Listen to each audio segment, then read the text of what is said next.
Guys, অফিসে আমরা সবাই মিলে চিকেন রান্না করে খেলাম। তার জন্য ওই চিকেনটার মধ্যে টক দই, সমস্ত মশলা, লবণ আর তেল দিয়ে ভালো করে ম্যারিনেট করে নিলাম। এরপর পেঁয়াজ, আলু, টমেটো, লঙ্কা ভালো করে কেটে নেওয়া হলো। এরপর কড়াইতে পরিমাণ মতো তেল দিয়ে আলুগুলোকে ভালো করে ভেজে নেওয়া হলো। আলুগুলোকে ভেজে তুলে নেওয়ার পর গরম কড়াইতে গরম মশলা দিয়ে দিলাম।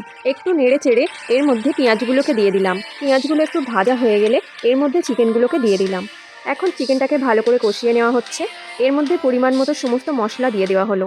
এইখানে আমরা একসঙ্গে কতজন চিকেন রান্না করছি দেখো।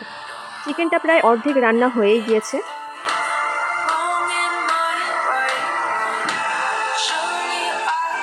এইখানে তোমরা দেখতে পাচ্ছ চিকেন রান্না হয়ে গিয়েছে, আর সবাই একটু টেস্ট করে দেখছে চিকেন রান্নাটা কেমন হয়েছে।